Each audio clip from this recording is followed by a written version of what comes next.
This is the newsroom for today, Tuesday, December 22, 2020. We're broadcasting to you on E1, Scar TV, NT, and Antarctica TV in Bartica. In the headlines, Guyana awaits advice on a new strain of COVID-19 that has sent countries scrambling to ban travel from the UK. We should wait a little bit to see what is happening and to get more scientific information. Some 1,500 persons to be allocated house lots in 2 days. A retired Anglican priest is found dead in his home in a Vlasingen Road churchyard. And in sport, playing football in Guyana without a salary is tough, says national player Jeremy Garrett. With the news, I'm Avinash Ramzan. Thanks for joining us. We started by telling you that the government has been told by the Caribbean Public Health Agency, that's CARPA, to await more scientific information on the new strain of COVID-19 announced in the United Kingdom that has sent countries scrambling to put measures in place to guard against it. Several countries have banned travel from the UK. The Minister of Health, Dr. Frank Anthony, on Tuesday said health officials here will be meeting with stakeholders to apprise them of the new strain of the virus. 2 Caribbean countries, Jamaica and Grenada, are among countries of already restricted flights from the UK. The Guyana Post Office Corporation has also suspended mails from the UK until further notice. Well, among the things when viruses mutate, you want to know whether or not this new strain would change its characteristics. So whether it would become more transmittable, whether it would cause severe disease, so the outcomes are worse, and various other things. So what right now they're trying to investigate is to find out whether these things are happening. So, for example, a lot of the scientists in the UK believe that this particular strain would increase transmissibility, meaning that someone who has this particular strain can easily pass it on to others. And that is something, if that is really happening, then we can see a faster spread of the disease. They have also seen a particular mutation, and they're investigating that, which can have an impact on severity of the disease, but they're not sure as yet. So as more investigations are done, we'll probably get a better picture of what's happening. We have had some discussions with CARPA yesterday, and we're trying to get a consensus of a Caribbean position, how to react to this. And our advice from CARPA is that we should wait a little bit to see what is happening and to get more scientific information before we make a decision. On the other hand, there are 2 Caribbean countries that have proceeded in restricting flights out of the UK, and that is Jamaica and Grenada. But the rest of the region has not done so as yet. So we'll await some further guidance from CARPA, and they have been talking to their virologists as well as virologists from PAHO. So once we confirm some of the mutations and understand the impact that these mutations might have, then we'll be able to make a more definitive pronouncement. By the end of Tuesday, the Ministry of Housing and Water will allocate over 1,500 house lots in Region 3 as the PPP races ahead with its campaign promise to deliver 50,000 house lots within 5 years. For Region 3 alone, over $5.1 billion will be spent next year to expand existing housing schemes and create new ones. Neil Marks reports. Ms. Shanice Yaku was elected lot 348 Sherville. One by one, they took to the stage to pull their new address. For them, the Ministry of Housing and Water's program called Dream Realized is just that. They had waited for years upon years to get the call that they are being awarded a place to build their own home. At Lenora, West Coast Demerara, a 2-day event opened on Monday morning, and by the end of Tuesday, this process of pulling a lot number out of a bag would have been repeated over 1,500 times. The Ministry of Housing is pushing aggressively ahead. The funds in the emergency budget this year were used to develop existing housing areas and make room for more lots, while new areas are being identified to develop new housing schemes altogether. Minister of Housing and Water Colin Crowell announced that over $5.1 billion will be spent on housing in Region 3 alone next year. For the government, housing is a springboard for an overall economic upturn. When our government invests in the housing sector, there is a direct positive effect in job creation. In the construction sector, even increased spending and a greater demand for basic goods and services. All of this, as a result, in good things for small and medium-scale businesses. Even the truckers, the taxi drivers, operators of buses, carpenters, painters, you name them, all will feel the effect of an investment in the housing sector. Kroll trumped up the PPP's plan to deliver 50,000 house lots within 5 years and said this is just the start as the PPP has been in government for just 4 months. He said the government is doing more than just developing housing schemes and providing a house lot. We must be reminded that the measures that the government took to create that enabling environment of interest relief for homeowners, removing VAT on building materials. And so and I'm going to repeat it again, as I've said at the previous engagement, we will continue to engage with our partners, especially in the private sector, to ensure that prices are kept competitive and that material, very important, that material are always available so that they can understand what is our program and plan for the upcoming years, so they too, when they're investing in their businesses, can adequately source materials. Minister within the Ministry of Housing and Water, Suzanne Rodriguez, boasted that the PPP has been able to allocate as much house lots in a few months as was distributed under the entire 5 years of the previous government. She said that with the new housing drive, the backlog of thousands of applications will be cleared. Our aim is to ensure that no one is left behind, that regardless of where you live, regardless of your race, your religion, your political affiliation, that we will govern and that all of the benefits will reach and touch and improve your lives. And so we dubbed this event Dream Realized, and I believe that that will be the theme that will lead us for the next 5 years, because homeownership is a very significant accomplishment in a person's life, perhaps the biggest investment you will ever make in your life, to acquire a plot of land and to build a house that you can call your home. Prime Minister Brigadier Mark Phillips was the featured speaker at the event and spoke of the government's desire to ensure that it fulfills all the promises it has made. Our government is happy to be able to play our part in such an important step in your lives. And our commitment is to continue to do all that we can and all that is necessary to help you achieve your goals. Our government is passionate about the development and progress of all our people. And every day we are formulating and implementing programs, policies, plans which will benefit your lives. Reporting for the Newsroom, Neil Marks. Well, the Newsroom returns, training for the rollout of the COVID-19 vaccine to begin soon. This is the Newsroom. The Ministry of Health has applied for a grant from COVAX. The agency, through which Guyana will receive its COVID-19 vaccines, to get an expert to provide technical assistance to administer the vaccines here. According to Health Minister Dr. Frank Anthony, a favorable response is expected from COVAX. In the coming year, intense training for the rollout of the vaccine will be initiated.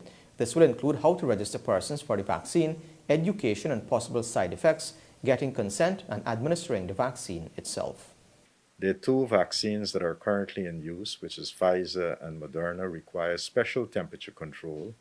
Pfizer requires a -70, while Moderna requires a -20. We have not had such types of vaccines in Guyana, where you require these types of temperatures. So it is important that we get some expertise in this area and we work with people who understand how to utilize this ultra cold chain. So we have spoken to the COVAX mechanism, and we have applied for a grant and to get an expert in from or through COVAX, technical assistance, in terms of working with ultra cold chain. And we're expecting a favorable response from them because this is totally new technology to us. In addition to that, you will see us do some work early in the new year pertaining to training people for vaccination. As I said, this is going to be a lot of people we'll have to deal with. We are dealing more with an adult population, and therefore, we'll have to train people how to work with an adult grouping. With that training also comes a number of components which deals with how you register a person, talk to persons about possible side effects, what they should expect, get their consent, give them the vaccine. Then we have to do a follow-up depending on which vaccines we are using. Either people might have to come back after 3 weeks or after 28 days to get a second dose, and therefore we'll have to follow up these persons. Retired Anglican priest George Chokasang was found dead with multiple stab wounds in his Vincentian Road Lodge, Georgetown home on Monday afternoon. Police headquarters in a statement revealed that Chokasang was killed sometime between 8 hours on Friday last and 15 hours on Monday. His body was found in a semi-decomposed state, and Newsroom understands that his cellular phone and keys were missing. The Anglican diocese in Guyana has been thrown into a state of mourning following the murder of retired priest 82-year-old George Chokasang. The Newsroom understands that Chokasang was found inside his Vincentian Road Lodge, Georgetown house with multiple stab wounds and a swollen forehead. His body was in a semi-decomposed state, and according to a statement from the Guyana Police Force, he was killed sometime between 8 a.m. on Friday and 3 p.m. on Monday.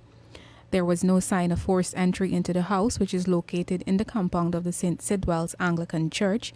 The man lived alone in the 2-story house. Investigations so far reveal that there is no indication of a robbery. However, the Newsroom understands that the man's cell phone and his keys are missing. The body was discovered by his daughter, Renata Chokasang, and the current priest, Monsel Alves. According to the daughter, she last spoke with her father on Friday and called him again on Monday.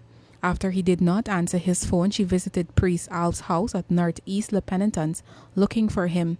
Police said the daughter and Priest Alves then visited Chokasang's house and discovered him lying motionless in his underwear. The body was escorted to the Georgetown Public Hospital and pronounced dead on arrival. Chokasang also served as the chairman of the Land Rights Commission. Police investigations are ongoing. Reporting for the Newsroom, I am Isanella Patwa.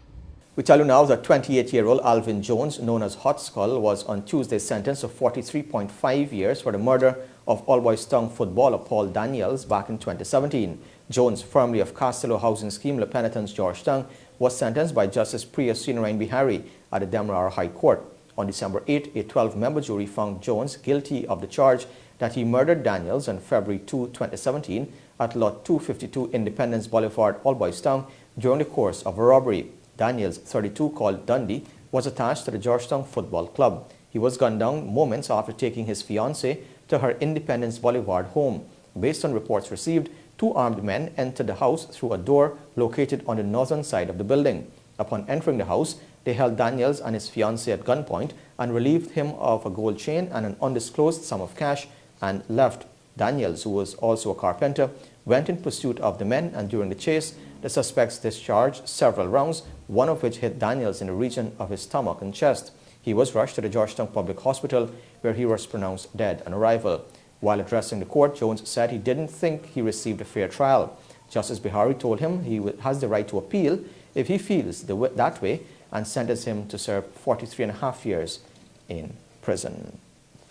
More news ahead. Stay tuned. You're watching The Newsroom. This is The Newsroom. A 36-year-old woman of Namrik, Parika, East Bank, Essequibo is fearful for her life after she was abused by her 15-year-old son on Saturday last. Nalini Devya Razbali told The Newsroom in an interview that the teen lives with her ex-husband, against whom she has a restraining order. On Saturday, the teen came into her yard and beat her with a mop stick.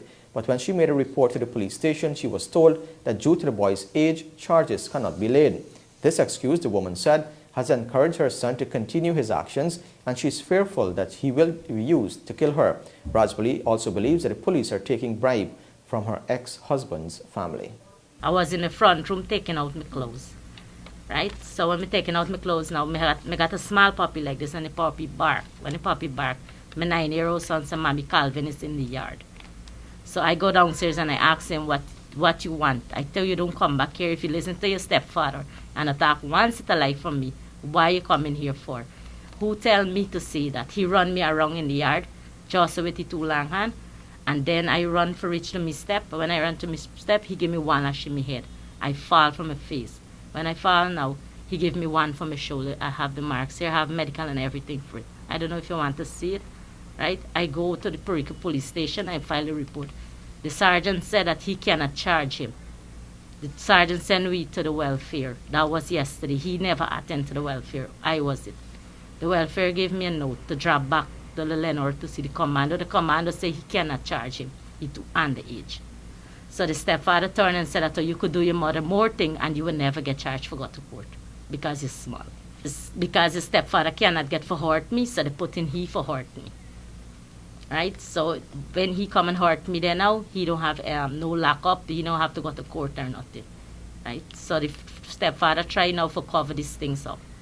So Saturday night, around 60 minutes after 2, my husband may come by me with a long piece of wood like this. After my son done hit me, he come and laid me veranda with a long piece of wood. When I filed a report at police station yesterday, Perica police station, the sergeant turned and tell me that, "Did the man tell you anything?" I said no. I said I was the only one. He have a restraining warning not to come around me, but he break the restraining warning more than one time. Well, for me, to me, like, my husband don't want to support each other, the 2 small one, right? So he want now my son must get rid of me, but he don't know how to get rid of me. So like if my husband can't do it, my son gonna do it, because he tell himself he will never get to go to jail or he never go by school or whatever. He come back free. And what do you want the police to do? I want them to take action against the matter and let them pass it through the court. That is all I want, because since I was living with them in Hubu, he just molest me, and his stepfather always side with him.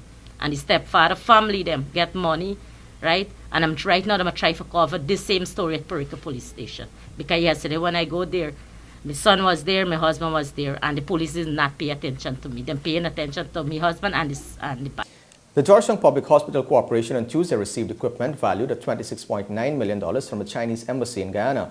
At the handing over ceremony held at a GPHC, the hospital's chief executive officer, retired Brigadier George Lewis, said the equipment will help the facility not only to improve its services but offer new services as well. This is not only about the equipment, not only about technology. This is really meaningful to the friendship and support each other. So today, Minister, really, I would love to do that. I hope that not every year. And also, I want to let you know that we are working hard to try to do the vaccine. I talked to the minister last week that the Chinese government is thinking about how can we work together to help Guyana to overcome this pandemic. But what I would like to say is that the equipment will go a far way in terms of improving health care at the Georgetown Hospital. It will go a far way in terms of what we can offer our patients here, and the contributions of the 16th Medical Brigade at the Georgetown Hospital will certainly help us here to improve our technology, find new and modern ways of treating our patients. This contribution that you're making here, and I think some of it is also introducing some new technologies to our hospital. And I would like to say here that I really thank you all for this contribution, and we do look forward to your continuing support and engagement with health in Guyana, but more specifically Georgetown Hospital. Now, the recently formed women's group Gracious Givers on Sunday brought Christmas cheer to the community of Better Hope, entertaining over 400 children and less fortunate persons of the East Coast Demerara community. Here's more.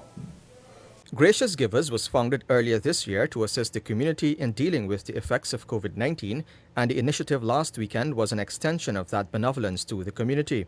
One of the founders, Himantini Roopnath, said the Christmas Village and Treat was aimed at creating that festive atmosphere for the young ones while also assisting those in need. We'd like to thank everybody that donated towards our outreach today. Without our donors, this could not have been possible.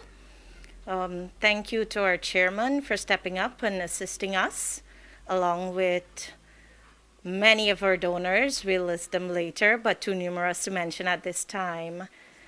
On behalf of the gracious givers, we'd like to thank everyone for supporting us throughout the pandemic and after. As we go through this, we would be here next year to assist everybody in need.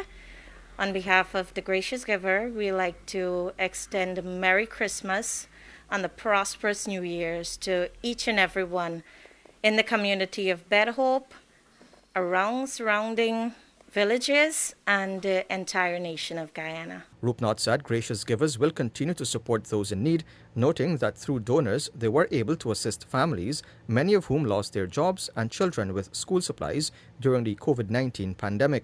Also attending the function was the Minister of Housing and Water, Colin Crowell, who commended the organizers for the initiative. The person who invited me said to me, "Minister, we would like you to have you in Better Hope." So I said, "No problem, once I'm available." And then the person turned to me and said, "Please, I'm not asking you about housing matter. I just want you to come and enjoy yourself with the children." So while we work hard to make all our citizens, their lives better, it's important for us as individuals to take some time to be amongst the people, to enjoy these happy moments. Chairman of the Better Hope LBI Neighborhood Democratic Council, Zaman Shaw, said the council was happy to partner with the organizers to observe the holidays, noting that Christmas is a time of giving and to be joyful.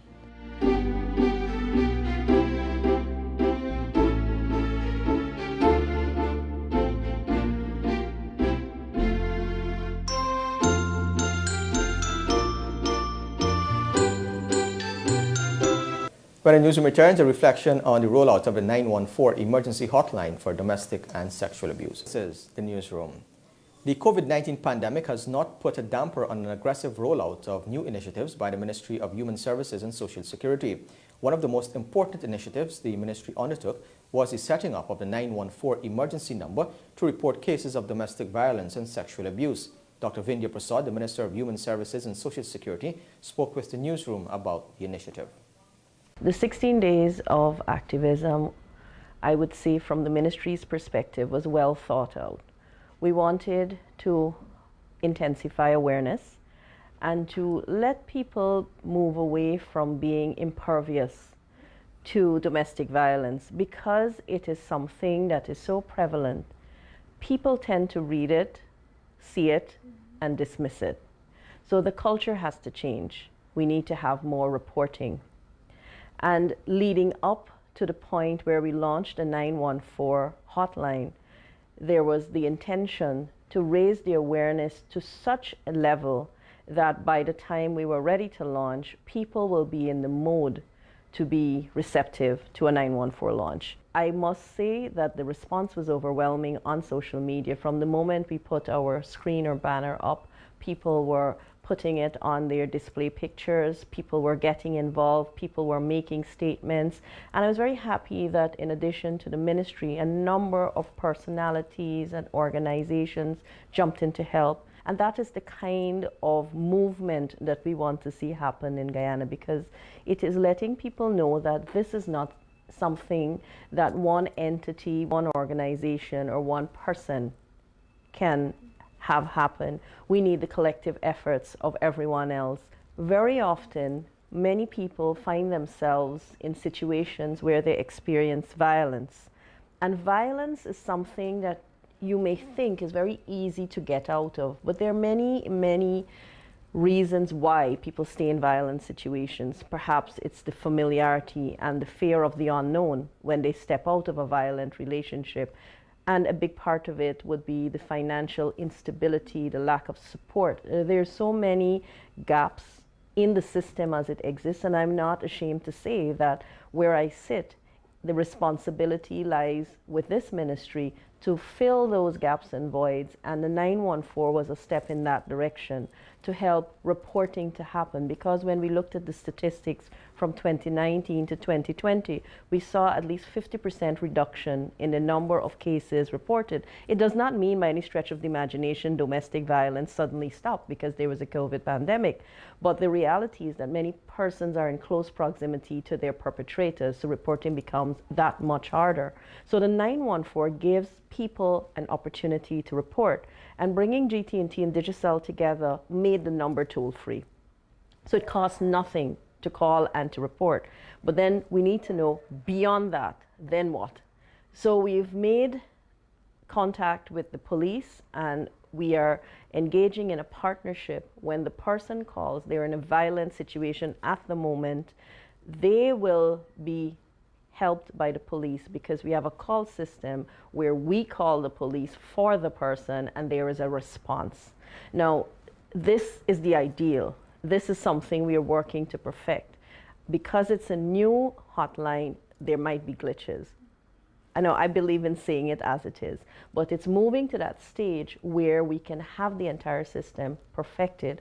So the idea, a call comes in, the police responds, and then our program, which is the Survivors Advocates program, will kick in. This is a program where persons are being trained to support people who are in violent situations, whether it means helping them to get to the station to make a report, whether it means helping them to get to counsel so they can have a case in court, if counseling is required, if any other support is required, that's the role and responsibility of the Survivors Advocate. So it's a well thought out, holistic program that is behind the 914. And where it is right now is because many people have played a part in getting 914 to happen. And I want to thank sincerely UNICEF for supporting the ministry and supporting this initiative in particular, the Spotlight initiative, which the government of Guyana through this ministry would have signed on to, is going to play an integral part in also supporting this.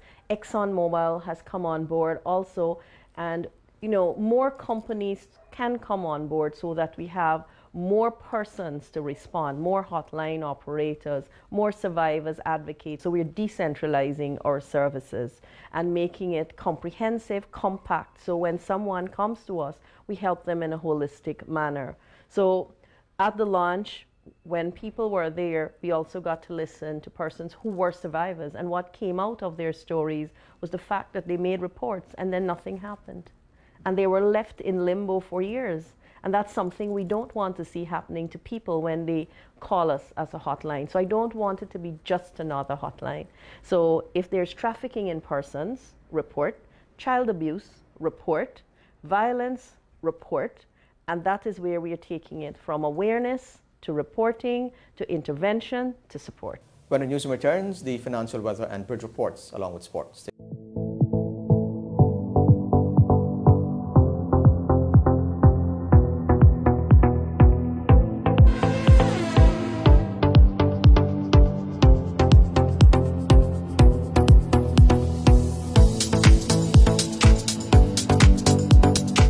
Welcome back to Newsroom. Now for a look at what's happening in sport. We're starting off with some football news. National footballer Jeremy Garrett has hailed the Guyana Football Federation's plan to develop a professional league in 2021 as one which would have positive impacts on the lives of local footballers. According to the player, the lack of finances and growing responsibilities drive players away from the sport. Akim Green reports.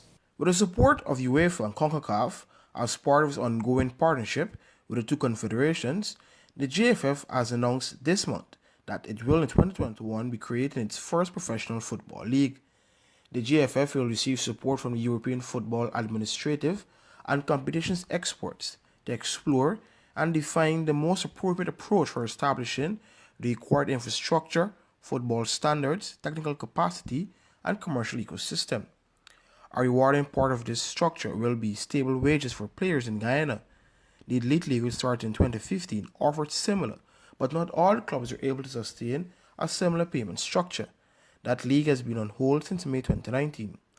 Speaking to Newsroom Sporting Tuesday, Garrett welcomed the new development of a professional league, saying it would allow for players to place greater emphasis on the sport. Playing this game just like this is not going to put food on the table. So a lot of them just leave and venture off into, the working environment. And for sure, that's what I'm saying. This initiative is going to be big because then players have the chance to just focus on football. Because we already have players doing so good locally, with so much talent and not being paid, much less as a situation as you mentioned, players being paid professionally. The 20-year-old, who was fortunate to have gained a scholarship to study at Louisiana State University, explained that for many it is not an easy task to play football when they reach a certain age, given they have to make tough decisions. Because as people know, the type of kids who play football in Guyana, people with everywhere is not rocket science to figure this out. So playing here without a salary, without earning anything is tough. Akeem, and I know players who were on the brink, who talented players. I mean, talented, they were so exceptional that, you would have wished to invest in them, but you couldn't, and not that you didn't want to, but it just wasn't feasible at the time. And most of these players, Akeem, fell off. They just stopped. Great, good players. You reach a certain age of, let's say, 18 in Guyana right now, or you reach 17, 18, you have to make the choice. It's either, okay, I play football and not earn anything, right? Sweat and tears, and believe in coaches that, one day is going to happen. Or I leave this footballing thing and I go and get a job to support my mom, dad, and you make the choice to decide which route you think is better. Golden Jaguars have a busy 2021 calendar with both World Cup qualifying fixtures and Gold Cup group stage qualification. Despite the current pandemic, he said he has kept his personal fitness up at the peak with the hope of regaining a spot in the squad. Because this time is COVID, so you can't really, interact much or whatnot. But for next year, I would certainly be happy to be a member of the squad to, get to showcase my talent and hopefully get a buy somewhere, with the ability and everything, putting in the work. Myself and a lot of other youngsters like, Cortez, I have some friends like Sunil, Kelsey. These guys are guys that, come out and train, even pouring our shells, we come out, we work. We all, put in our individual work and stuff, just hoping that, when that time comes next year, then we have the shot to say, well, hey, we're able to represent Guyana. So, we staying fit and hoping for the best. For the newsroom, Akim Green.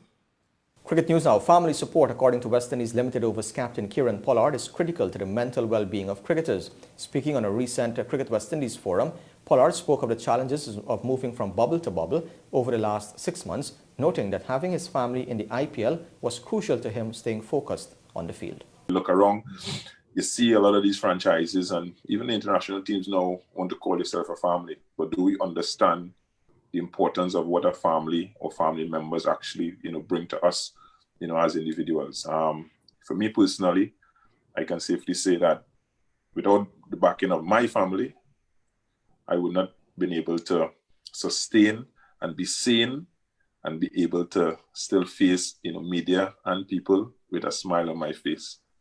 These are the ones that kept me, sane all through these times. And again, we speak about COVID. Yes, COVID brought us together for that last 12 months, which is very, very good. But what I have seen recently with these bubbles, obviously, Coach and they were in England, I was not in England, is that having my family with me in IPL, going through these bubbles when you can't go anywhere, was a big, big factor in me just being able to relax and focus on cricket. Coming back to them, having their companies and their laughs and everything, the kids running around, gets you to take your mind, off of cricket. And I can imagine how some of these, or our individuals are going through, bubble after bubble without their family. My wife has played an integral part, in keeping things on the right track, at home, while we go out and we travel so many months, for the year. So again, that's all part of education and understanding and getting guys to understand, life. Family is very, very, very important. And we sometimes tend to and exercise caution So in times like these, when you're in isolation and you're by yourself, you know, it really makes you think and it really makes you wonder. And hopefully, you know, going forward, if this is how the world is going to be, international boards need to take a look at that and have things in place that guys who are fortunate enough would be able to travel with their families. Because we can safely say the England tour guys weren't available to travel with their family. Here in New Zealand, you know, same thing. So, you know, these are very, very important things that we need to look at for the mental well-being, you know, of our cricketers, you know, going forward. But again, very, very, very important family. Meanwhile, the West Indies head coach Phil Simmons says aside from the issues players had with the West Indies board in 2016, all the players were on the same page, and that was crucial to them winning the World T20 for a second time. Speaking on a Cricket West Indies forum recently, Simmons reflected on the success and shared some of the background stories that inspired hope in the group. Little things contributed. Well, there's one big thing which I don't really want to go back to. I think the world know what happened when we were on our way to that tournament and everything. I think one thing that got us together is that we didn't feel that we were backed by our leaders at the time. We felt that they didn't want us to win the tournament. We sat together and we decided that we wanted to win the tournament. And it's when you start getting to know people, you know that some people don't talk. Some people, when they talk, you know, they bring out a fire.